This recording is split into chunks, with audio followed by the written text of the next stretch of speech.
তৃণমূলের একটা ধ্বজার বাইরে ওনার একটি মনুষ্যত্বের জায়গা আছে, সেই জায়গা থেকে উনি আমাদের সাহায্য করুন এবং তিলোত্তমা বিচার চাই, এটুকুই আমাদের চাই। মানে উর্দির বাইরেও একটি মনুষ্যত্বের জায়গা আছে, সেই মনুষ্যত্বের জায়গা যে দেখাতে পারবে তারই মেরুদণ্ড সোজা, সে উর্দি পরে থাকুক বা না থাকুক। এরকম একটা মানুষ অসুস্থ শরীরে কোথায় হারিয়ে গেছেন, কি হয়েছে, এটা দায়িত্ববান নাগরিক হিসেবে আমাদের চিন্তা হচ্ছে এখন ওনাকে নিয়ে।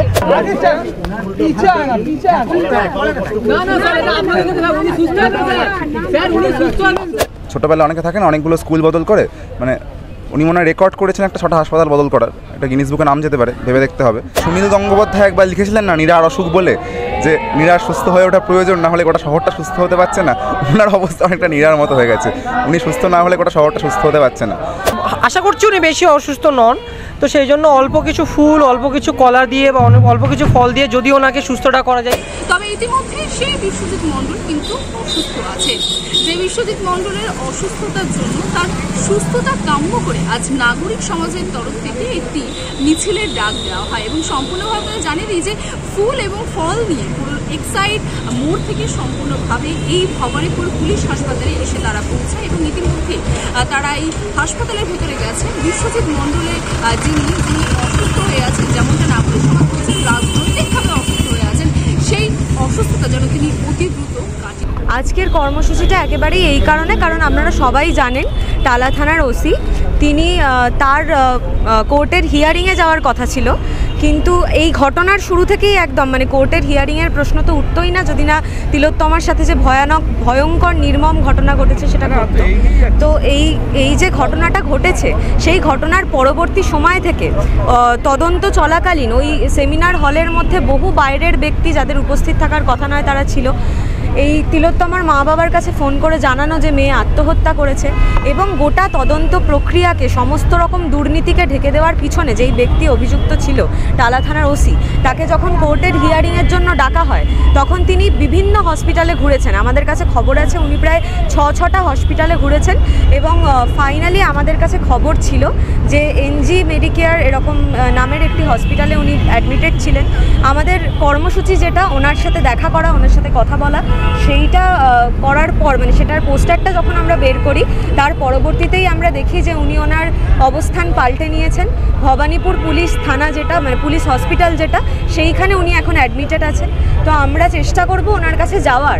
ওনার মতো এরকম ব্যক্তিত্ব তো খুব কম দেখেছি, মানে ওনার যদি এখন হসপিটালে ভর্তি হওয়ার হয়, ওনার বোধহয় একটা মাত্রই অসুস্থতা, সেটা ওনার মেরুদণ্ডটা সোজা নয়, সেই মেরুদণ্ডটা যাতে ওনার তাড়াতাড়ি সোজা হয়ে ওঠে তাই জন্য আমরা আজকে এই গোলাপ ফুল আর ফল কিছু নিয়েছি যাতে উনি সুস্থ হতে পারেন, তাড়াতাড়ি ফিরে আসতে পারেন, যাতে এই তদন্ত প্রক্রিয়া সঠিকভাবে সম্পন্ন হয়, সেই জন্যই আজকে ওনার কাছে যাওয়া। কৌশিক, তোমার কি মনে হচ্ছে যে উনি অসুস্থ নন, তবুও জোর করে যার হিয়ারিংয়ে পৌঁছানোর জন্য তিনি এখানে অসুস্থ ভর্তি হয়েছে? একদমই তাই, একদমই তাই। মানে এই ঘটনার শুরু থেকে কেবলমাত্র উনি বলে নন, উনি এবং তার সঙ্গে জড়িত মানে যতজন রয়েছেন প্রত্যেকের একই রকম টেন্ডেন্সি, একই রকম বক্তব্য, যে কোনো রকমভাবে এই ঘটনাকে চাপা দেওয়া। আরজি করে আমরা জানি 14ই আগস্ট রাতে যখন গোটা কলকাতার মানুষ রাস্তায় নেমেছিল, স্বাধীনতার আগে কলকাতার মেয়েরা, গোটা পশ্চিমবঙ্গের মেয়েরা বুঝে নিতে চাইছিল তাদের স্বাধীনতা, তাদের অস্তিত্বের জোর কতটা, তখন এই আরজি কর হাসপাতালে দুষ্কৃতীরা ঢুকে সেমিনার হল ভাঙচুর করছে, সেখানকার হোস্টেলে যে সমস্ত পড়ুয়ারা অ্যাডমিট মানে থাকে তাদের সমস্যা তৈরি করছে। এটা তো কর্তৃপক্ষ এবং এই যে মানে পুলিশ প্রশাসন তাদের হাত ছাড়া, তাদের মাথায় হাত না থাকলে এই ঘটনা ঘটানো সম্ভব নয়। এবং তারপর থেকে পুলিশের যা ভূমিকা এই গোটা আন্দোলন জুড়ে বিভিন্ন জায়গায় যেখানে যেখানে আন্দোলন হয়েছে, মানে সেটা খেলার মাঠের আন্দোলন থেকে শুরু করে যারা রাজনৈতিক ব্যক্তিত্ব তাদের আন্দোলন, সর্বত্র পুলিশ তাদের অত্যাচার নামিয়ে এনেছে, পুলিশ লাঠিচার্জ করছে। অথচ যখন ঘটনা ঘটছে তদন্ত মানে যখন সেই জায়গা তদন্তাধীন, তখন সেখানে পুলিশ নিজেদের ভূমিকা পালন করছে না। খুব স্পষ্ট পুলিশ কেন, কী কারণে। এবং আজকে দেখুন না, মানে ওনাকে ফাইনালি ভবানীপুর পুলিশ হসপিটালেই অ্যাডমিট করা হলো। মানে আমাদের ধারণা আমাদের এই মিছিল শুরু হওয়ার পরেও পুলিশের তরফ থেকে আমাদেরকে বাধা দেওয়ার চেষ্টা হবে। তো সেই ক্ষেত্রে সমস্ত পুলিশ প্রশাসনের কাছে আমাদের একটাই বক্তব্য, যেটা আমাদের একার বক্তব্য নয়, গোটা রাজ্য জুড়ে সবাই বলছে যে পুলিশ তোমার মেয়েও বড় হচ্ছে, তুমিও একটু ভাবো। আমাদেরও সেটাই বক্তব্য। ওনারা যদি একবার নিজেদের এই মানে উর্দির বাইরে, উর্দির ভেতরের মনুষ্যত্বটাকে নিয়ে একবার রাস্তায় আমাদের পাশে এসে দাঁড়াতে পারেন, খুব ভালো হয়। দেখা হয় তাহলে তুমি কি বলবে, তাকে কি বলবে, কি বলবে, দেখা করতে পারবে? অভিযোগ তো এগুলোই। প্রথম প্রশ্ন যে এইরকম একটা ঘটনার পর যেখানে স্পষ্টতই পুলিশ প্রশাসনের পক্ষ থেকে বোঝা যাচ্ছে যে ঘটনাটি কি, ঘটনাটি রেপের ঘটনা, সেখানে মানে ওনাদের অভিজ্ঞতার পর সেই ঘটনাকে আত্মহত্যা বলে চালিয়ে দেওয়ার মানে ঠিক কী প্ররোচনায়, কার উদ্দেশ্যে, কাকে আড়াল করার জন্য উনি এটাকে আত্মহত্যা বলে চালিয়েছিলেন। এবং যখন তারপর কোর্ট ওনাকে ডেকে পাঠাচ্ছে তখন ঠিক কী কী অসুস্থতা ওনার মধ্যে আসছে, কীভাবে অসুস্থ হয়ে পড়ছেন, এই সব প্রশ্নই আমরা আজকে করব। আমরা সবসময় চাইবো যে আমরা দীর্ঘদিন ধরে চেয়ে আসছি যে তিলোত্তমা বিচার পাক, এবং আমরা জানি, আমরা বিভিন্নভাবে দেখেছি, তার হয়তো সরাসরি তথ্য প্রমাণ নেই, কিন্তু আমরা সত্যিই দেখেছি যে তিনি বিভিন্ন রকমভাবে ষড়যন্ত্রের মধ্যে ছিলেন। তিনি তিলোত্তমার বাবা মাকে ফোন করে বলেছিলেন আত্মহত্যার খবরের কথা। তো আমরা আসলে এটার মাধ্যমে ওনার কাছে এই বার্তাটাই পাঠাতে চাই যে ওনার পুলিশের উর্দির বাইরেও, তৃণমূলের একটা দরজার বাইরেও ওনার একটি মনুষ্যত্বের জায়গা আছে। সেই জায়গা থেকে উনি আমাদের সাহায্য করুন এবং তিলোত্তমা বিচার চাই, এটুকুই আমাদের চাওয়া। কোথাও যে জুনিয়র ডাক্তাররা পুলিশকে যে মেরুদণ্ড উপহার দিয়েছিল, তখন কি মনে হয় আজকে সেই মেরুদণ্ড কি কাজে লেগেছে বা তারা কি লাগিয়েছে সেই মেরুদণ্ড? আমি অবশ্যই সবসময় মনে করব যে মানে উর্দির বাইরেও একটি মনুষ্যত্বের জায়গা আছে। সেই মনুষ্যত্বের জায়গা যে দেখাতে পারবে তারই মেরুদণ্ড সোজা, সে উর্দি পরে থাকুক বা না থাকুক। হ্যাঁ, আমরা ভেতরে গিয়েছিলাম এবং এর আগে যেমন আগের দিন শুনেছিলাম যে উনি এনজি মেডিকেলে আছেন, এনজি নার্সিং হোমে আছেন, যাব, কিন্তু তারপরে এনজি বিবৃতি দিয়ে জানায় যে উনি নাকি ওখানে নেই, গিয়েছেন। তো এখন আবার তারপরে যা বোঝা গেল উনি এখানেও নাই। উনি যে কোথায় আছেন তা পুলিশেরাও নাকি জানেন না, ওনার খোঁজ নাকি পাওয়া যাচ্ছে না, উনি নিরুদ্দেশ হয়ে গিয়েছেন। তো আমরা ওনাদের কলিগদের হাতে আমরা তুলে দিয়ে যাব, ওনারা যাতে খুঁজে পেয়ে ওনাকে যেন দেয়। আর ওনাদের কলিগদের কাছে আমরা অনুরোধ করব অবিলম্বে একটা নিরুদ্দেশ যে উনি ইয়ে করেন, বিজ্ঞপ্তি বার করেন এবং ওনাকে জানে এফিশিয়েন্টলি খুঁজে বার করা হয়। কারণ এরকম একটা মানুষ অসুস্থ শরীরে কোথায় হারিয়ে গেছেন, কি হয়েছে, এটা দায়িত্ববান নাগরিক হিসাবে আমাদের চিন্তা হচ্ছে এখন ওনাকে নিয়ে। ফলত ইমিডিয়েটলি যেন হচ্ছে ওনাকে খুঁজে বার করা হয়, ওনার সঠিক চিকিৎসা করা হয় এবং তারপরে অবশ্যই যেটা সব থেকে প্রয়োজনীয় যে উনার যে সুপ্রিম কোর্টে অ্যাপিয়ার করার কথা আছে, যার পরেই উনার হঠাৎ করে শরীর খারাপ হয়ে গেছে এবং এতগুলো হাসপাতালে ঘুরে টুরে উনি শেষে এখানে এসেছিলেন শোনা গেছে, সেই সুপ্রিম কোর্টে যেন অবশ্যই উনাকে পাঠানোর ব্যবস্থা করা হয়, যাতে এই ব্যবস্থায় বিচার আর বিলম্বিত না হয় কোনোভাবে, সেইটার জন্য প্রয়োজনীয় ব্যবস্থাপনা না হয়। তো আমরা এখন এই যে ফুল কলাগুলোই আছে সেগুলো আমরা উনার সহকর্মীদের হাতে তুলে দেবো যাতে ওনারা দিই।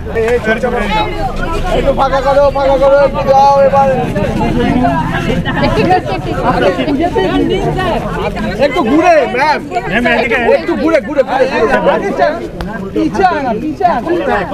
না না স্যার, এটা আপনাদের কথা, উনি সুস্থ আছেন স্যার, উনি সুস্থ আছেন স্যার, উনি সুস্থ আছেন।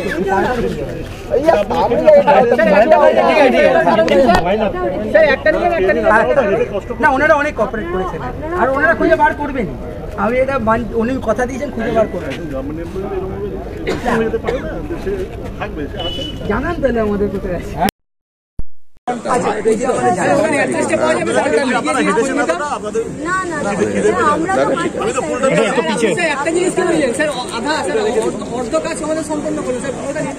বিভিন্ন মানুষ তারা বিভিন্ন ফ্যাসাদে পড়লে তাদেরকে সিবিআই ডাকলে বা ইডি ডাকলে তারা অসুস্থ হয়ে পড়েন, ঠিক সেভাবেই একই প্যাটার্নে অসুস্থ হয়ে পড়লেন।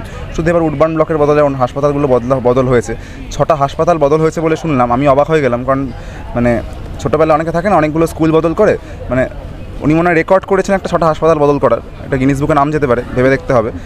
তবে এর পাশাপাশি ওনার সুস্থতা আমরা চাই, কারণ উনি সুস্থ না হলে আমরা সুস্থভাবে বাঁচতে পারছি না, গোটা শহরটা সুস্থ হতে পারছে না, রাজ্যটা সুস্থ হতে পারছে না। কারণ তিলোত্তমা আমাদের মধ্যেকারই একজন, তিলোত্তমা আমাদের অনেকের বোন, অনেকের বন্ধু, আমাদের সঙ্গে যার হাঁটার কথা ছিল, একজন পিজিডি ডাক্তার, আরজি করের একজন ডাক্তার ছাত্রী, তার নির্মম ধর্ষণের ঘটনা, তার খুনের ঘটনা আমাদেরকে অসুস্থ করে তুলছে এবং যতদিন না পর্যন্ত এর বিচার হচ্ছে আমরা সুস্থ হতে পারছি না এবং তার জন্যই ওনার সুস্থ হওয়াটা খুব জরুরি। কারণ 9 তারিখে তো শুনানিতে তাকে উপস্থিত থাকতে হবে, কিন্তু যদি অসুস্থ থাকে কিভাবে অসুস্থ থাকলে কিভাবে উপস্থিত থাকবে, এইটাই প্রশ্ন। এই প্রশ্নটার উত্তর খুঁজতেই আজকে আমরা এসেছিলাম। আমরা ওনাকে অনুরোধ করতে আসলে এসেছিলাম যে আপনি প্লিজ সুস্থ হয়ে উঠুন, প্লিজ সুস্থ হয়ে উঠুন, আপনার সুস্থ হওয়াটা প্রচণ্ড প্রয়োজন। মানে সেই সুনীল গঙ্গোপাধ্যায় একবার লিখেছিলেন না নীরার অসুখ বলে, যে নীরার সুস্থ হয়ে ওঠা প্রয়োজন, না হলে গোটা শহরটা সুস্থ হতে পারছে না। ওনার অবস্থা অনেকটা নীরার মতো হয়ে গেছে, উনি সুস্থ না হলে গোটা শহরটা সুস্থ হতে পারছে না। তো গোটা ঘটনার ধোঁয়াশা, নিষ্ক্রিয়তা, এদিক সেদিক যেটুকু সেটিং হয়েছে সবকটা মাথায় রেখেই আমরা খুব বিনীতভাবে ওনাকে আসলে সুস্থ হওয়ার অনুরোধ করতে এসেছি। কারণ আপনারা দেখতেই পাচ্ছেন এই কয়েকটা মানুষ আমরা এসেছি, তাতেই আমাদের থেকে মনে হয় পুলিশের সংখ্যাটা খানিক বেশি হয়ে গেছে। বারবার করে আমরা দেখতে পেয়েছি যে আরজি কর এবং তার সংলগ্ন যা যা প্রতিবাদ আন্দোলন হয়েছে সেখানে পুলিশের কী ভূমিকা, অতি সক্রিয় ভূমিকা বারবার নেমে এসেছে।